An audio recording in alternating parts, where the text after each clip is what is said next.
Je crois qu'il était important pour nous, en tant qu'organisation de la société civile, d'adresser un message clair à la nation au vu des derniers événements que nous avons connus, les événements tragiques que nous avons vécus durant l'état d'urgence sanitaire.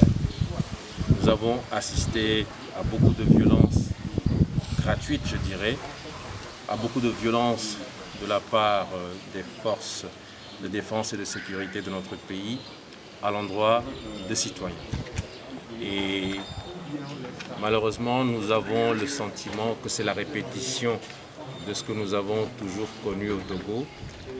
Beaucoup de violences à l'endroit de la population civile, des violences perpétrées par des éléments des forces de sécurité et de défense, mais pour lesquelles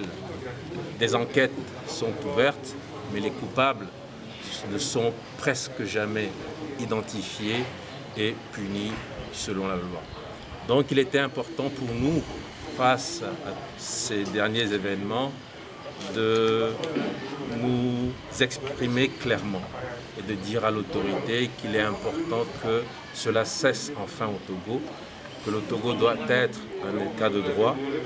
dans lequel, lorsque ce genre d'événements surviennent, la justice doit s'exercer de façon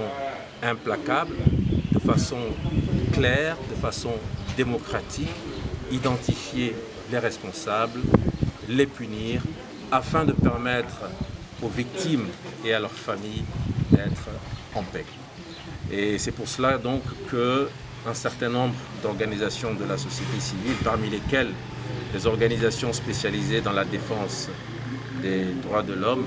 donc ces organisations se sont mises ensemble afin de mettre en avant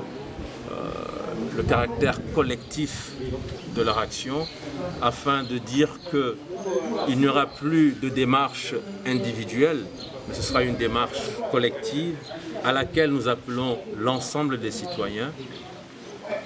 Et aujourd'hui donc, ces associations lancent cette campagne dénommée Action Solidarité Citoyenne, avec l'espoir justement que le débat soit au sein de toutes les couches de la population togolaise, que les Togolais disent clairement s'ils acceptent ce que je viens de décrire, s'ils acceptent que l'impunité soit toujours une règle de gouvernance dans notre pays. Et au-delà de ce débat, que les Togolais soient encore beaucoup plus solidaires des actions menées par les organisations de défense des droits de l'homme, et que les Togolais manifestent plus de solidarité envers les victimes qu'on ne doit pas oublier, parce que malheureusement on a le sentiment qu'après les premières heures ou les premiers jours où il y a beaucoup d'émotions, on a tendance trop vite à oublier les victimes.